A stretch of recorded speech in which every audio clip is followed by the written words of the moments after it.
Hola a todos y bienvenidos. Nos acompaña de nuevo Gilbert Doctorow, historiador y también analista de asuntos internacionales.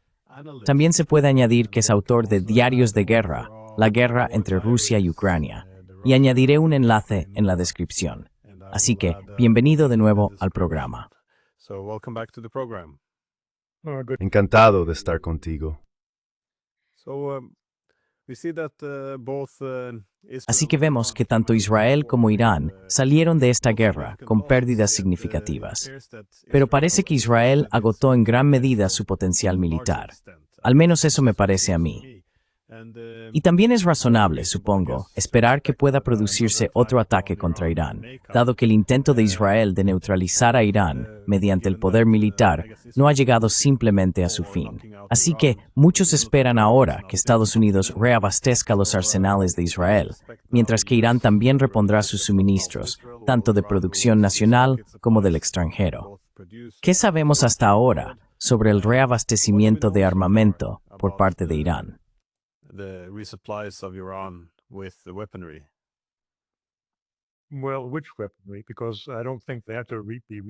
Bueno, ¿qué armamento? Porque no creo que hayan tenido que ser reabastecidos con misiles. Tenían 40,000 misiles.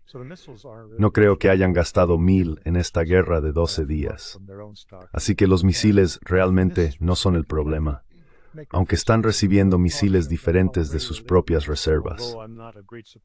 Y en este sentido, me gustaría hacer referencia a un programa de debate que sigo regularmente, aunque no soy un gran admirador del presentador, ya que puede ser bastante abusivo e imponer sus opiniones a los panelistas sin dejarles hablar. Ahora tengo en mente el programa nocturno de Vladimir Solovyov, que es uno de los 2 o 3 eventos más importantes de ese tipo en la televisión estatal rusa.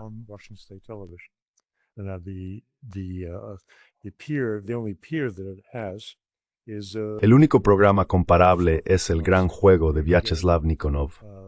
Bueno, en fin, no voy a entrar a caracterizar estos dos programas diferentes. El programa del señor Solovyov tiene un contenido muy variable, con mucho tiempo perdido cuando hay temas bastante controvertidos y no ha recibido las señales que le gustaría del Kremlin. Desvía la discusión hacia cuestiones filosóficas elevadas, lo que se convierte en palabrería, francamente, bastante vacía para los espectadores. Pero en otros días ofrece información sorprendente de verdaderos expertos. Y periódicamente lleva al programa algunos auténticos expertos que llaman orientalistas, y en particular especialistas en China.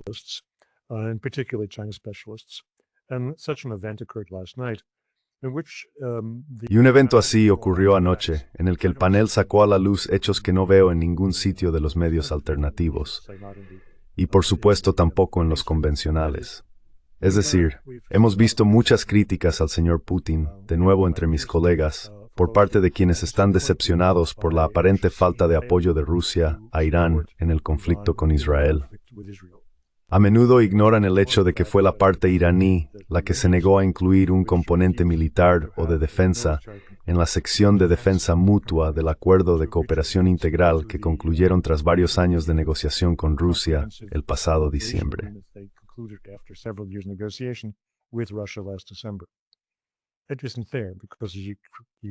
No es justo porque los iraníes aún tenían esperanzas de encontrar una causa común con Estados Unidos, resolver el problema de las sanciones y volver a estar bien vistos por la comunidad internacional, es decir, por Occidente.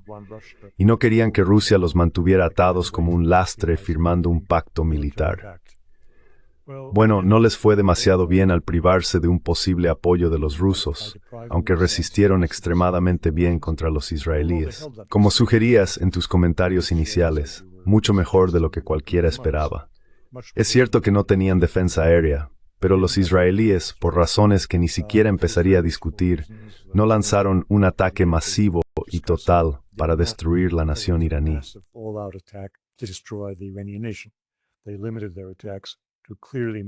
Limitaron sus ataques a objetivos claramente militares y a personalidades militares o a la élite gobernante.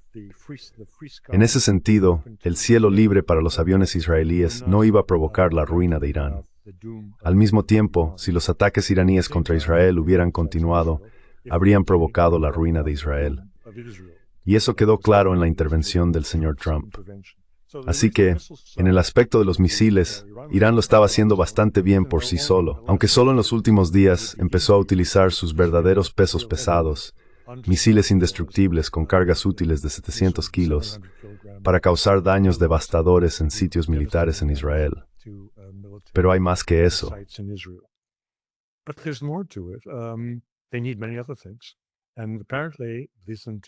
Necesitan muchas otras cosas. Y al parecer, según escuché anoche en el programa Solve Europe, las están obteniendo de China. China es probablemente el mayor mercado de exportación para Irán, especialmente para su petróleo. Irán es un proveedor importante para China, no en grandes porcentajes, pero aún así, considerando la magnitud de las importaciones chinas, Irán cuenta. ¿Y qué reciben a cambio? Reciben suministros militares, algo que no se ha discutido en la prensa. ¿Quién puede imaginar que Estados Unidos suprime esta información? No quiere que se sepa. Tiene sus propios agravios con Irán y no quiere entrar en la cuestión de la conexión entre China e Irán. También supimos en el programa de anoche que los chinos efectivamente enviaron una flotilla naval militar a la zona del Golfo Pérsico. Llegó convenientemente el último día de la guerra. It arrived conveniently in the last day of the war. It was there more symbolically as a reminder of the states. If you want to go, Estaba allí más bien de forma simbólica, como un recordatorio para los estados. Si queréis seguir adelante con esto, os vamos a arrasar. Así que el hecho de que los chinos estuvieran preparados militarmente para defender a Irán contra la presencia naval de Estados Unidos en Oriente Medio era evidente para cualquiera que estuviera prestando atención. Y francamente, no había demasiada gente prestando atención. El otro punto que surgió es que realmente existe un eje. Washington habla del nexo entre Irán, China, Corea del Norte y Rusia.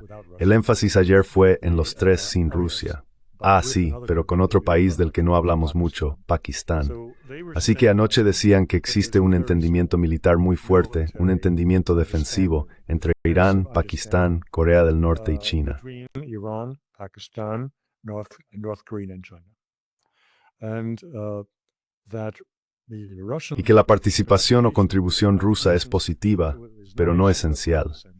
Además, al mismo tiempo, está claro que tanto China como Pakistán consideran que sería absolutamente inaceptable que Occidente lograra infligir una derrota estratégica a Rusia. Creo que esto quedó claro, aunque apenas se cubrió en las noticias occidentales, cuando von der Leyen visitó Pekín en previsión de la cumbre de la UE con China dentro de 2 semanas, a la que asistirá su jefe, Charles Michel. Von der Leyen mantuvo una reunión con Xi y, según tengo entendido, él le dijo: «Ni se les ocurra derrotar a Rusia porque no lo vamos a permitir. Sabemos que nosotros seríamos los siguientes». Estaba diciendo lo que nosotros, los analistas, comentamos entre nosotros, pero esto venía de los labios de Xi, lo cual es de otra naturaleza. Of Xi, which is a different nature of things. Yeah, this is Cuando los estadounidenses estuvieron en la conferencia de seguridad en Múnich, tuvimos a personas como el general Keith Kellogg advirtiendo que antes de la guerra contra Rusia, la cooperación militar entre rusos, norcoreanos y China era limitada. Pero ahora vemos que casi está surgiendo una gran alianza euroasiática. Y cuando él se refirió a esto en Múnich, el argumento principal era que esto era un desastre, una consecuencia no intencionada, o al menos no deseada, de la guerra por poderes en Ucrania, que era uno de los motivos por los que era importante poner fin a esta guerra.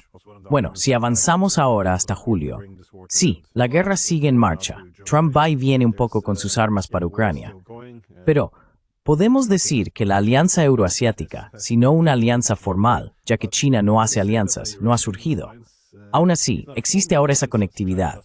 Has mencionado Irán, Rusia, Corea del Norte, Pakistán. Todas estas conexiones se están estrechando. Sí, seguramente esto debe cambiar el panorama estratégico en la región en general. Surely this must shift the strategic picture in the wider region. And because it would not be obvious to the audience. Y dado que no sería evidente para la audiencia, otro comentario que se hizo anoche es pertinente. Corea del Norte es una fuerza mucho mayor.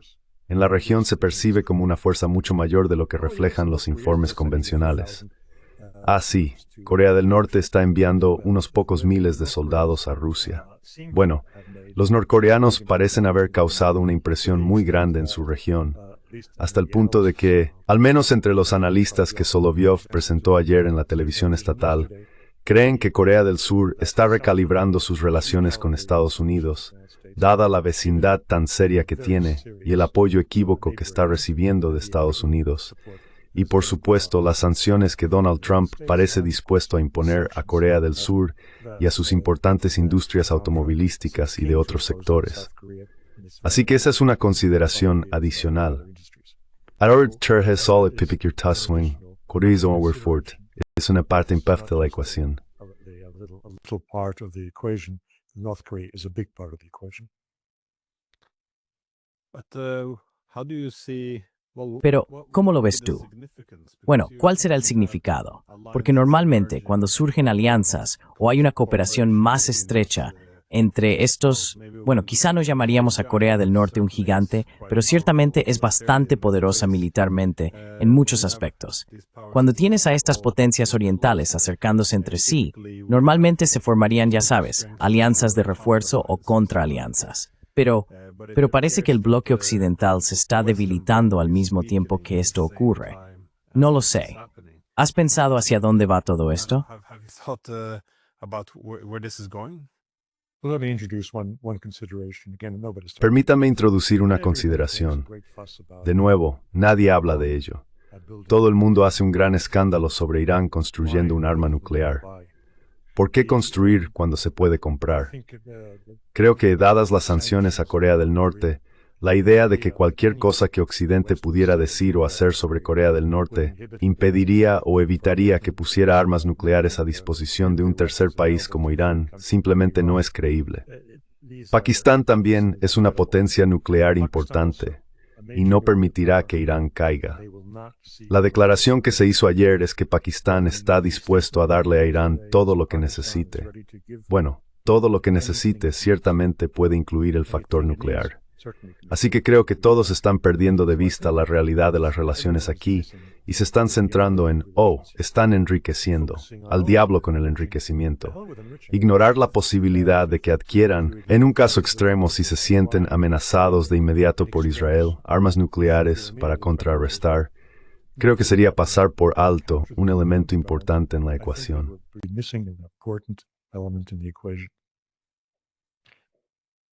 Indeed. Well, I guess it makes common sense that En efecto.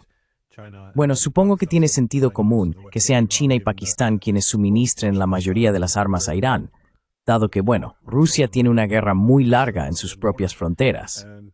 Sin embargo, esta asociación, me refiero a la chino-iraní, no debería sorprendernos, pero Pakistán e Irán, para quienes han estado observando esta relación a lo largo del tiempo, han tenido, bueno, llamémoslo una relación turbulenta.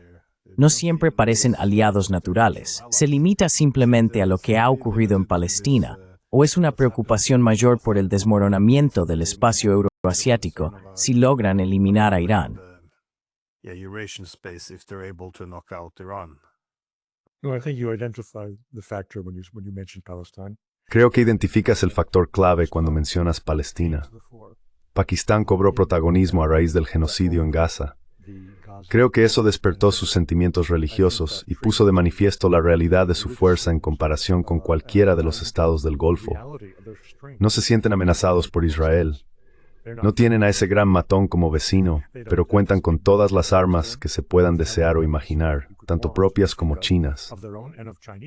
De hecho, en su reciente escaramuza con la India, utilizaron principalmente los aviones chinos más modernos, con resultados dispares, pero aún así bastante impresionantes. Así que son una fuerza militar y están muy afectados por lo que Israel ha estado haciendo a sus súbditos palestinos en Cisjordania y sobre todo en Gaza. Así que dieron un paso al frente, de manera bastante independiente de lo que hace China, pero todo se reduce a lo mismo. Esa disposición a garantizar la viabilidad de Irán, sea lo que sea que Estados Unidos e Israel estén pensando hacer. Eso hay que tenerlo en cuenta.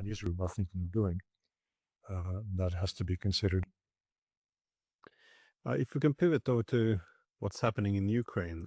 Si podemos cambiar de tema a lo que está ocurriendo en Ucrania, los últimos días han sido bastante dramáticos. Parece que cada día o cada noche los rusos están batiendo nuevos récords en cuanto al número de misiles y drones que han lanzado. Creo que el último fue de 728 drones en una sola noche, además de varios misiles. Pero también parece que cada vez más de estos están logrando atravesar un sistema de defensa aérea ucraniano cada vez más debilitado. De nuevo, no se debe caer en la trampa de subestimar la fortaleza de los ucranianos, ni su capacidad para soportar el dolor. Pero sí parece que gran parte de ese sufrimiento se está intensificando. ¿Ves esto como un crecimiento incremental natural de las capacidades de Rusia y que están aprovechando la debilidad de Ucrania en este momento? ¿O crees que esto podría estar acercándose a algún tipo de punto de ruptura?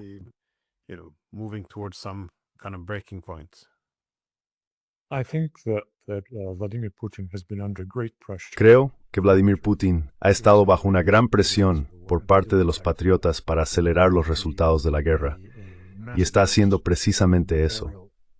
El aumento masivo de los bombardeos aéreos, no solo con misiles y drones, sino también con bombas planeadoras. Estas son bombas de 1, 2 o 3 toneladas con un efecto devastador, que se lanzan desde los bombarderos más avanzados de la flota rusa, los cuales no se habían desplegado previamente en esta guerra. El objetivo es destruir los búnkeres defensivos y otras infraestructuras en Ucrania, y está siendo efectivo. El otro desarrollo interesante reciente es que Rusia ahora está atacando hasta la frontera con Polonia. Eso no se había hecho antes.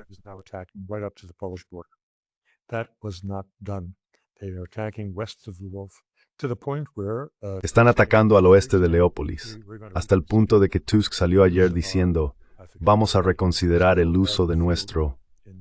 No recuerdo el nombre de este pequeño aeródromo en la esquina sureste de Polonia, que ha sido el punto de enlace para las entregas militares estadounidenses y de Europa Occidental a Ucrania.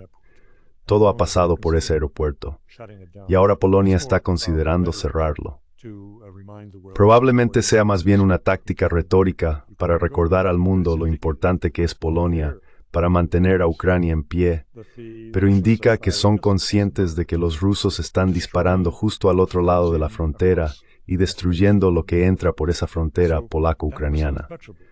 Así que eso era intocable. Recuerda que el corazón de los nacionalistas ucranianos, que han estado en el poder en Ucrania desde el golpe de Estado 2014, es precisamente Leópolis.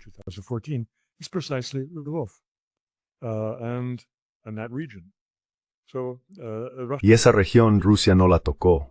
Estaba ocupada luchando y protegiendo el Donbass y las zonas de Ucrania de habla rusa.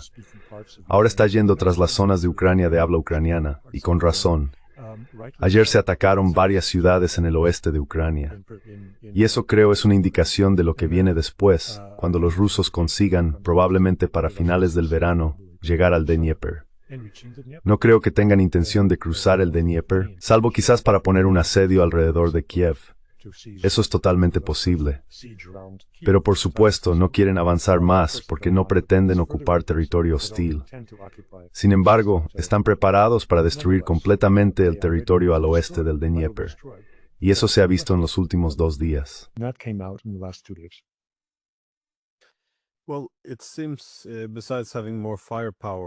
Bueno, parece que además de tener más poder de fuego, los rusos también están más dispuestos, supongo, a atacar de forma más despiadada, lo que probablemente resulta también en más víctimas civiles. ¿Cómo lo interpretas tú? ¿Está Rusia intensificando sus ataques como respuesta a lo que ocurrió con sus bombarderos nucleares? ¿Es porque el mundo está mirando hacia otro lado debido a lo sucedido en Irán?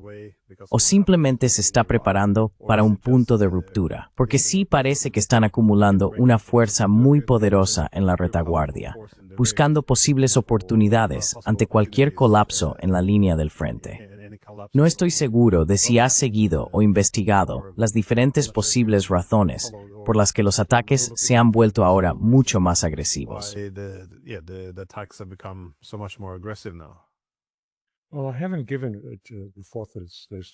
Bueno, no le he dado el pensamiento que merece. Estoy de acuerdo contigo. Pero me gustaría plantear algunas ideas tentativas ahora mismo. Y una de ellas me lleva de nuevo al programa de Soloviev y a otra cosa que ya discutí. Creo que este es un mensaje para el canciller Scholz. Es un mensaje para Europa, pero Europa es el canciller Scholz. Seamos honestos, los alemanes son los únicos que tienen la capacidad de prepararse para una guerra con Rusia. Mi colega Ray McGovern está ahora en Berlín. Está dando conferencias, supongo que principalmente a personas de la izquierda.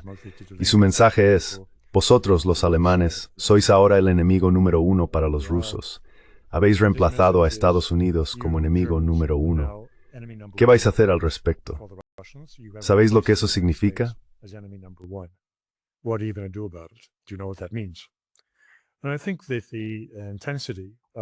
Y creo que la intensidad de estos ataques que los rusos están llevando a cabo ahora tiene como objetivo ejercer una enorme presión sobre el señor Merz para que enfrente la realidad de que si Rusia quiere convertir Ucrania en Gaza lo hará y puede hacerlo, en el sentido de destruir infraestructuras y cualquier edificio que supere los 2 metros de altura. Pueden hacerlo. Tienen el poder de fuego y ahora están dispuestos a usarlo. Lo que fue nuevo en el programa de Soloviev anoche, no lo había escuchado antes, fue que llamó abiertamente nazi a Merz, y lo hizo varias veces. Antes, esto era algo insinuado, ahora no era en tono de broma, era completamente serio. Y puedo decir que el señor Soloviev, en este sentido, probablemente habla directamente en nombre del Kremlin, que Alemania ahora está gobernada por un nazi, y los rusos se están preparando para eso. Creo que la demostración de fuerza que se está llevando a cabo ahora en Ucrania es un mensaje para Berlín.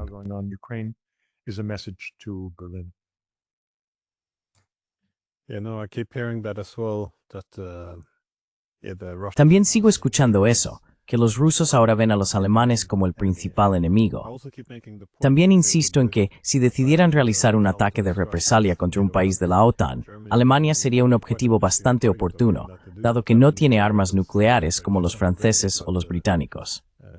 Pero la idea de suministrar en grandes cantidades misiles de largo alcance y, ya sabes, parece que los rusos ahora intentan dejar muy claro que han trazado una línea roja. Solo quiero volver rápidamente a lo que mencionaste, toda esta intensidad en los ataques en el oeste de Ucrania, porque como dijiste, antes esto estaba fuera de alcance, o al menos los rusos no habían estado atacando estos objetivos de manera significativa en comparación con el resto del país. ¿Sabemos algo sobre los objetivos de los rusos? ¿Son depósitos de armas, infraestructura crítica, energía? ¿A qué estamos asistiendo?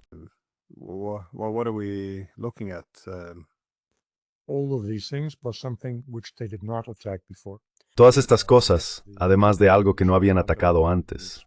Sí, estaban mostrando en televisión las explosiones de depósitos de armas en el oeste de Ucrania que fueron destruidos en los últimos días. Sí, infraestructura y energía, sí, es decir, refinerías eléctricas, todo ha estado bajo ataque en los últimos días. Pero algo nuevo, completamente nuevo. En toda Ucrania hubo 5 centros de reclutamiento que fueron atacados por drones Geran y que fueron destruidos. No me eches una agentans retard o broma, familia.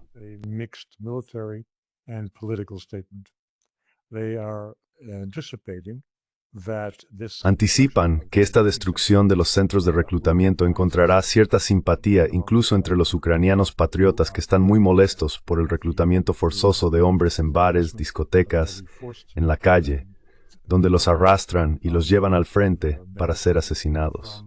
Eso ha generado mucho descontento en una parte de la sociedad ucraniana, aunque podemos imaginar que gran parte de la sociedad en Ucrania sigue siendo patriota, y lamentablemente, pero los centros de reclutamiento son un exaspestrain, y los rusos no fueron towards.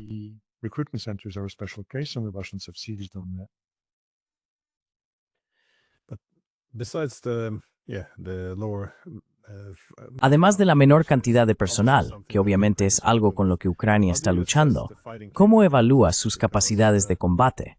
Porque como has dicho, con la creciente dependencia del reclutamiento forzoso y la disminución del suministro de armas occidentales, por otro lado, están recibiendo una cantidad significativa de drones y parecen seguir siendo innovadores en las líneas del frente.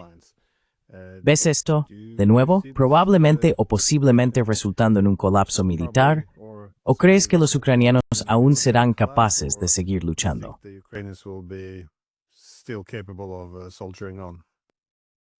The Russians knew from the beginning that the Ukrainians are good soldiers. Los rusos sabían desde el principio que los ucranianos son buenos soldados. Los ucranianos son como los rusos, están muy cerca, comparten la misma cultura, y los rusos tienen un gran sentido de sacrificio por la patria, al igual que los ucranianos. Y los rusos lo sabían. Sabían que esto sería un conflicto muy severo, y así ha resultado ser. Tengo una respuesta muy explícita a tu pregunta, y fue la muerte del guerrero más célebre de Rusia.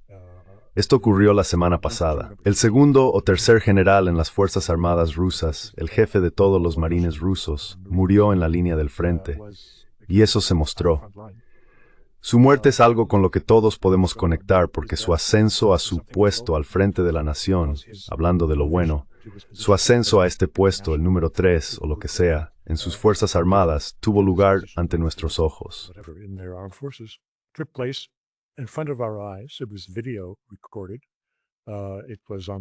Fue grabado en video, estaba en YouTube, y algunos de nuestros canales de YouTube afines lo mostraron cuando Vladimir Putin visitaba un submarino nuclear. Hablaba con los marineros, con la tripulación, sobre la lógica de la operación militar especial. En la sala estaba Rudkov, a quien luego llamó la atención diciéndole que acababa de ser ascendido a este nuevo rango. Así que le vimos. Bueno, vimos a su viuda la semana pasada cuando fue invitada al Kremlin para recibir la segunda medalla de héroe de la Federación Rusa. Es una ocasión muy poco común. Alguien recibió una, él recibió dos y la segunda de manera póstuma.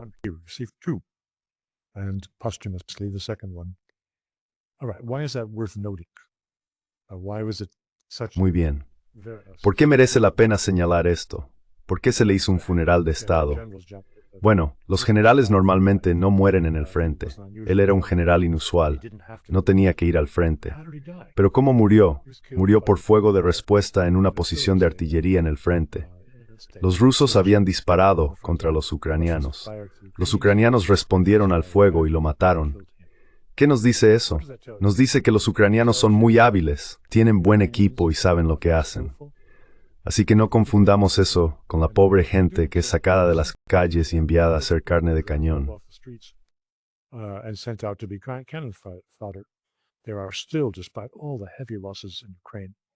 Todavía hay, a pesar de todas las grandes pérdidas en Ucrania, debido a estas locuras y maniobras de relaciones públicas que Zelensky impuso a sus fuerzas militares, incluida la intervención en Jersón, que les costó 75,000 soldados, personas muy capaces. Esto me resultó interesante porque llevo un tiempo diciendo lo que veo en televisión cada pocos días, cuando los corresponsales militares, los corresponsales de guerra de la televisión estatal rusa, visitan el frente y le dan el micrófono a un tipo que está manejando uno de estos cañones o drones que se están lanzando. Y miramos el cañón, está cubierto de ramas y de lo que sea. ¿Y por qué? Eso es para engañar a los drones.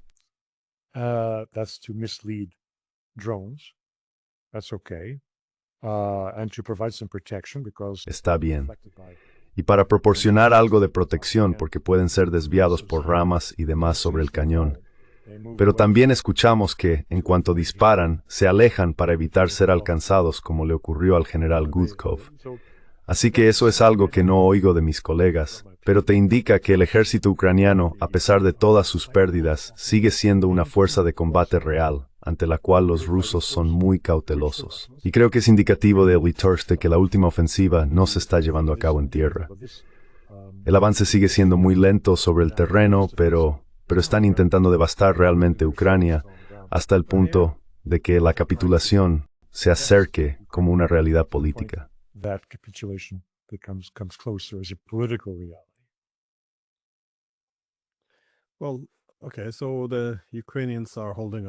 Bueno, vale, así que los ucranianos están resistiendo. Los rusos siguen reforzando sus fuerzas para inclinar la guerra aún más a su favor. Pero, ¿qué pasa con las potencias occidentales? ¿Ves algún cambio, supongo, de nuestro lado? Porque con Trump es muy extraño. Un día dice que se han detenido los envíos de armas. Al día siguiente dice que no ha oído hablar de que se hayan detenido.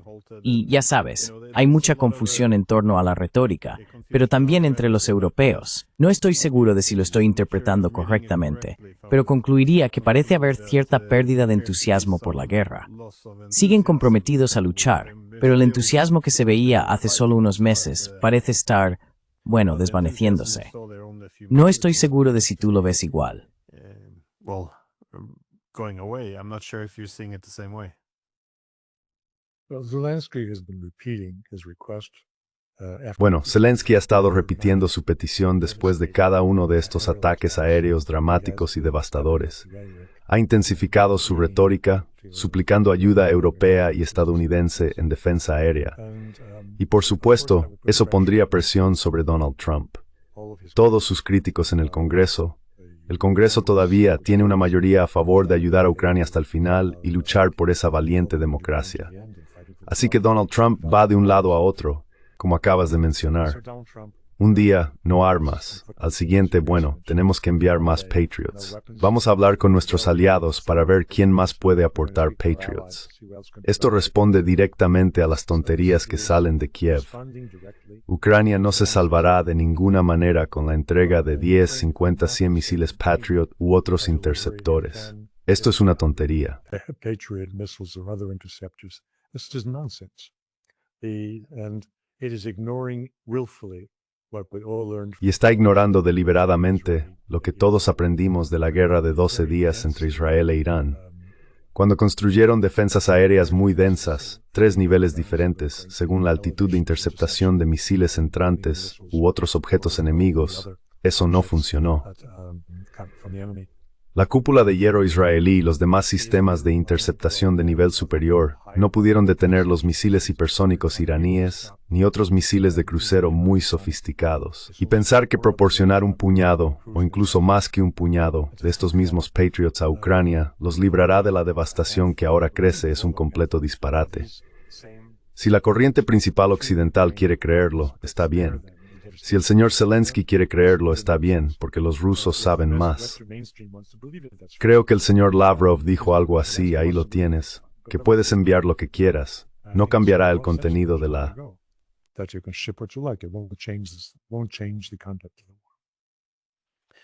My last question is just, how do you see this war ending now? Mi última pregunta es simplemente, ¿cómo ves que terminará esta guerra ahora, basándote en este desarrollo? ¿Crees que, como sugirió Mearsheimer, ya ha pasado el momento para una solución política? ¿Esperas que se resuelva mediante una victoria militar por parte de Rusia o por un colapso militar del lado ucraniano? ¿O piensas que habrá más bien un colapso político en Kiev a medida que la presión siga aumentando? Porque creo que fue The Economist quien publicó un artículo esta semana diciendo que Estados Unidos tuvo que intervenir para evitar que Yermak despidiera a Budanov. Parece que, como la guerra no les está saliendo bien, algunos de estos elementos dentro del gobierno están volviéndose unos contra otros, al mismo tiempo que se observa cierto descontento social con la gestión del gobierno respecto a la guerra y, de hecho, con la continuación de la misma. O sigue siendo acuerdo político, colapso militar, colapso político. Son todos estos caminos posibles.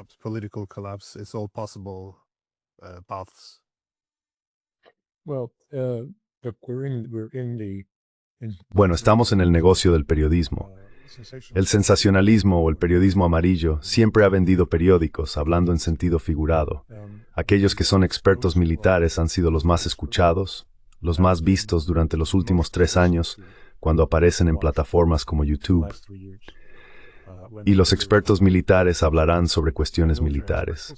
Y por supuesto, lo que ha sufrido Ucrania es dramático. Y todo el mundo sabe que continuar la guerra desafía la lógica militar. No es así como se hacen estas cosas. No desafía la lógica política. Pero esa no es la especialidad de los expertos militares a quienes se les ha dado el micrófono por esa razón. Toda la atención ha estado, o la gran mayoría de la atención ha estado, en la capitulación o el colapso militar.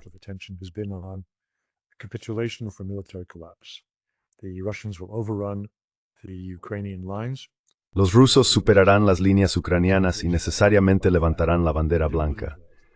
Yo no creo eso. Creo que será un colapso político, como acabas de sugerir. Pero el colapso político no es la especialidad de quienes tienen el micrófono. No da para un buen periodismo sensacionalista. Y sinceramente nadie sabe realmente quiénes son esos conspiradores aún no vistos contra el régimen actual. ¿Dónde están? No se encuentran entre los antiguos gobernantes de Ucrania, Timoshenko o Poroshenko. Ellos están confabulados con Zelensky para continuar la guerra. Así que será otra persona, alguien cuyo nombre no tenemos en nuestras fichas.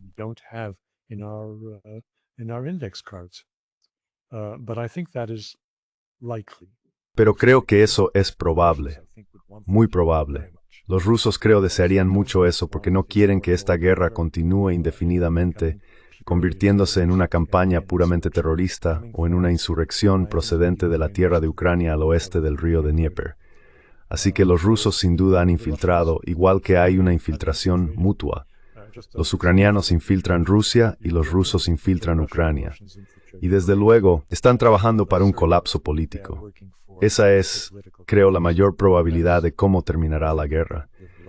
Alguien saldrá a la palestra y dirá, tenemos que salvar la patria antes de perder a toda una generación de hombres. Así que ese es, en mi opinión, el desenlace.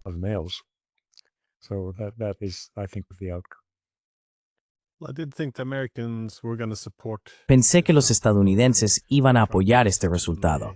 Sin embargo, cuando Trump estaba siendo abiertamente muy desdeñoso con Zelensky, humillándolo en público, además de cortar la ayuda y vincular esto a su aversión más o menos personal hacia Zelensky. Pero no era tanto algo personal como su reticencia a participar en negociaciones reales. Pensé que esto era una forma de los estadounidenses de presionar a Zelensky. O te vas o llegas a un acuerdo. Pero esto es desaparecido. This all appears to have gone away. Bueno, lo que pasa con Zelensky, ¿por qué habría un derrocamiento? Su utilidad está desapareciendo ante nuestros ojos. Era el hombre que conseguía el dinero y las armas para que la guerra continuara, y eso ha dejado de funcionar. Como mencionaste, Europa ya no está entusiasmada con la idea de seguir enviando más dinero bueno tras malo, de perder enormes cantidades de dinero, a excepción de Alemania y el señor Merz, que tiene dispersas consideraciones de poder dentro de Alemania sobre cómo mantener su posición.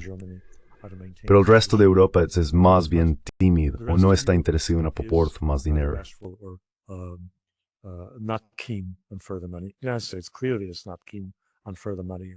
Claramente, no están dispuestos a proporcionar más dinero y armas a Ucrania. Y eso marca el final del juego para el señor Zelensky. Si no puede cumplir con lo esperado, entonces evidentemente ha llegado el momento de que sus propios colegas lo aparten.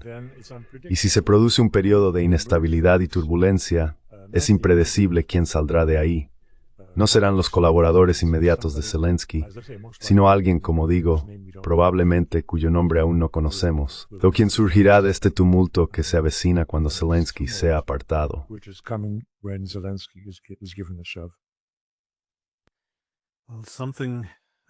Bueno, parece que algo está ocurriendo bajo la superficie, pero como hemos visto, esto puede continuar durante muchos meses más. Así que muchísimas gracias por permitirme conocer tu opinión y por compartir tus ideas. Gracias de nuevo. Bueno, gracias por invitarme.